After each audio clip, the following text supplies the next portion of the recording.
मैली आंख से देखता है। आपको क्या लगता है भारत ने कैसे मैली निगाह से देखा हमें? बाकायदा प्रेसिडेंट साहब खड़े हुए उनकी शलवार गिली हो गई थी, उनकी पतलून गिली हो गई थी वहां पर। ये वीडियोस मौजूद है लिटरली। पर लोग इतना हंसे थे पाकिस्तान में भी और भारत में भी, और सब कह रहे थे कि देखा भारत को कुछ, हम वो काम करते हैं, वो बातें करते हैं, वो चीजें दिखाते हैं जो किसी के बाप में मत नहीं आपको दिखा। ये हमारा प्रेसिडेंट भी आउटडेटेड हो गया। He is unfit to be the president of the state.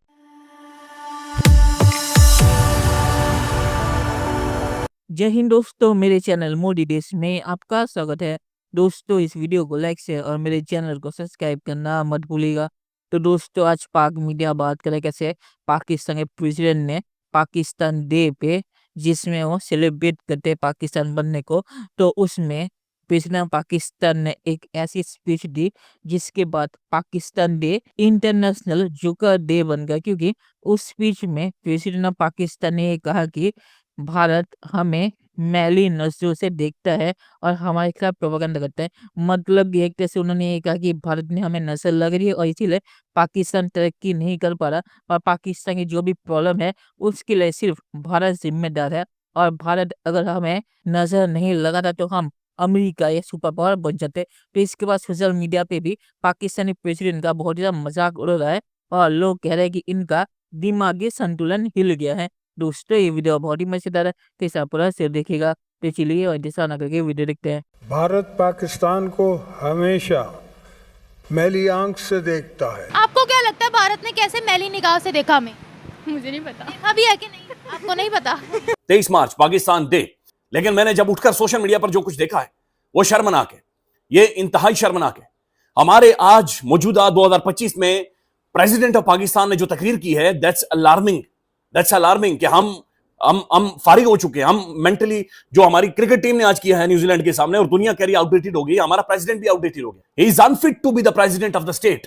और ये तकरीब थी भी खासी लो की किस्म की। अब इसकी क्या वजूहात हैं? प्रेसिडेंट आसिफ अली जरदारी साहब को कोई बहुत इज्जत देने का मकसद था? सच्ची बात यह कि जरदारी साहब उम्र के इस हिस्से में, इस उम्र में बंदा ठीक नहीं रहता, बंदा ठीक नहीं होता। फिजिकली आप डिटेरियोरेट कर जाते हैं। आपको बाथरूम जाने के लिए एक बंदे की जरूरत होती है। बाकायदा प्रेसिडेंट साहब खड़े हुए उनकी शलवार गिली हो गई थी, उनकी पतलून गिली हो गई थी वहां पर। ये वीडियोस मौजूद है लिटरली। उन्हें चेक करता रहता है, ये ऐसे करके नाक के आगे के ठीक ठाक सांस चल रही है नहीं चल रही। वो सोए हुए होते हैं, वो ब्लड प्रेशर चेक कर रहा होता है कि कहीं आगे पीछे ना हो जाए। और हमने जरदारी साहब को प्रेसिडेंट बना दिया। नो डिसरिस्पेक्ट, लेकिन जरदारी साहब अनफिट है प्रेसिडेंट की पोस्ट के लिए। बाकी नवासों को खिलाएं, उन्हें झूठी सच्ची कहानियां सुनाएं। कुछ दिन पहले ये भी कहा था कि कुछ लोगों का बीवी से झगड़ा हो जाता है तो वो भी मिसिंग पर्सन में चले जाते हैं। मैंने कहा ये क्या था? ये कौन सी लॉजिक है? कि बीवी से लड़के कोई मिसिंग पर्सन में चला जाएगा? ये लोग तो जरदारियों ने इस पे शोर मचाया। पहले हफ्ते 2 हफ्ते ट्वीटें शूटें की, इस्लामाबाद में जाके मिले, उन्होंने इनको हड्डी दी, हड्डी उन्होंने ले ली, और हड्डी लेके जैसे जानवर चला जाता है, कौन सा जानवर बोलूंगा नहीं, बदतमीजी होती है। उनके पीछे बैठे हुए हैं, साथ बैठे हुए हैं जनाब army chief general Syed Asim Munir साहब, सामने बैठे हुए फौजी जनरल्स। तो ये supreme commander of armed forces हमारा सामने खड़ा है और उसे सबने मिलकर सलूट मारा है। सदर साहब वहां पर बैठकर ये बता रहे हैं कि जनाब ये मुल्क किस तरह से आगे बढ़ेगा, हमारी फॉरेन पॉलिसी क्या होगी, हमारे नौजवान किधर जाएंगे। लेकिन वो ना तो उनके मुंह से नौजवान वो ममलिकत नहीं कह पा, वो नौजवान उनके मुंह से लफ्ज नहीं निकल रहा, उनके मुंह से सोशल मीडिया का लफ्ज नहीं निकल रहा, उनके मुंह से मुसल्लह अफवाज के सरबराहान का नाम नहीं निकल रहा, पाक फौज का नाम उनके मुंह से ठीक से नहीं निकल रहा। देखिए, एक बार आपको याद होगा या नहीं कि शेख रशीद साहब को करंट लगा था माइक से, और वो उस वक्त भारत के अगेंस्ट कुछ बोल रहे थे, और उन्होंने जैसे ही भारत के अगेंस्ट कुछ बोला, थोड़े जोर का करंट जो था वो लगा था माइक से, और इतना उधम मच गया था उसके ऊपर। लोग इतना हंसे थे पाकिस्तान में भी और भारत में भी, और सब कह रहे थे कि देखा भारत को कुछ कह रहे थे तो करंट लग गया। 23 मार्च की परेड होती है पाकिस्तान में, उसमें प्रेसिडेंट आसिफ अली जरदारी ने खिताब किया है और उसमें उन्होंने कहा है कि भारत हमेशा पाकिस्तान को मैली नजर से देखता है। Definitely I 100% agree with this statement. 100% agree? Definitely, बिल्कुल। क्या वजह है? वजह ये है कि इंडिया काफ़ी प्रोमिनेंट है कि वो प्रोपेगेंडा क्रिएट करता है। फॉर एग्जांपल, आप देश से लेने के इस्लामोफोबिया क्रिएट करता है। दे से कि we are in what sense, I don't get it. उनका यही है कि हर तरह से हर चीज़ को वो इस तरह से तोड़ते मरोड़ते हैं डिस्पाइट। और हमारा honestly I don't think so कि आवर रिलीजन टीचर्स अस कि हमें प्रोपेगेंडा करना है। We are about peace and equality, right? तो वो तमाम मुसलमानों को कहते हैं या सिर्फ पाकिस्तान को कहते हैं, अगर मैं आपकी बात मान लूँ तो? मोस्टली पाकिस्तानियों को, बिकॉज उनका तो हमारे साथ ही है ज़्यादातर। तो ये Islamophobia they created everywhere, they tell people to have this perception about Muslims कि जी मुसलमान ही गलत हैं। ये किसने स्टेटमेंट दी है? There is a general statement that I've heard over the past few years from Indian places and Indian statements, ठीक है, Indian organizations. ऑफिशियल ने दी है I cannot pinpoint exactly, लेकिन definitely I've heard over the past few years about these statements. Statement Italy ने दी है। Italy की जो है जॉर्जिया मेलोनी, उन्होंने दी है कि इस्लाम मस्ट अडॉप्ट स्वीडिश वैल्यूज, वरना तो यहाँ से मुसलमान निकल जाए। ये ऐसी स्टेटमेंट स्पेन ने दी है, फ्रांस में से ऐसी स्टेटमेंट सामने आई है, इंडिया के किसी ऑफिशियल ने नहीं दिया।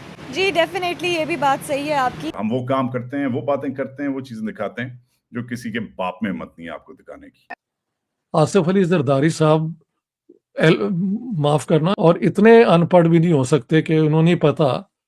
अगर आप पास्ट में जाएं तो आप एयर मार्शल असगर खान, जिन्होंने एक्चुअली पाकिस्तान एयरफोर्स बनाई, और उनके वीडियोस भी हैं कि जितनी जंगें इंडिया के साथ हुई हैं ये पाकिस्तान ने शुरू की हैं।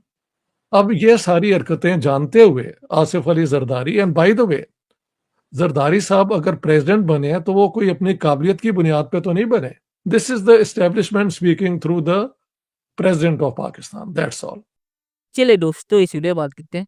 तो पाकिस्तान हर चीज़ के लिए भारत को जिम्मेदार ठहराता है, तो इसमें कोई नई चीज़ नहीं है। अगर पाकिस्तान प्रेसिडेंट ये कहता है कि भारत हमारे खिलाफ प्रोपेगेंडा करता है और इस नस्ल लगाने या मैली नस्ल से देखता है, ये नहीं कहते, तो इतना मजाक उनका नहीं उड़ता। और मेनली जो लोग कह रहे थे सोशल मीडिया पे कि पाकिस्तानी प्रेसिडेंट का दिमागी संतुलन हिल गया है, इसीलिए था क्योंकि उन्होंने जो स्पीच दी वो स्पीच भी टूटी फूटी थी और ऐसा लग रहा था कि उन्हें उर्दू भी पढ़ना या बोलना नहीं आता। तो इसीलिए मेनली इस वजह से सोशल मीडिया पे उनका बहुत ही ज़्यादा मजाक उड़ रहा था।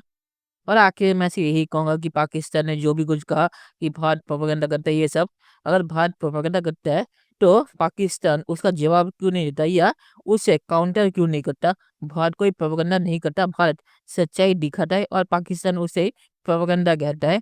और पाकिस्तान की तरक्की ना करने की वजह पाकिस्तान खुद है और ना ही और कोई। और इस वीडियो में ही आपने देखा जिस बंदी ने कहा कि भारत ने ये चीज़ कही और फिर उस एंकर ने काउंटर किया कि ये इटली ने कही ना कि भारत ने, फिर वो चुप हो गए। तो ऐसे ही पाकिस्तान सरकार भी करती है। तो प्रेसिडेंट ऑफ पाकिस्तान ने जो भी कुछ कहा उसमें कुछ भी सच्चाई नहीं थी। पाकिस्तान की प्रॉब्लम की मेन वजह पाकिस्तान खुद है। तो चलिए देखते हैं कि फ्यूचर में क्या होता है। दोस्तों ये वीडियो देखने के लिए बहुत शुक्रिया और हमारे चैनल सब्सक्राइब करना मत भूलिएगा। Thank you very much.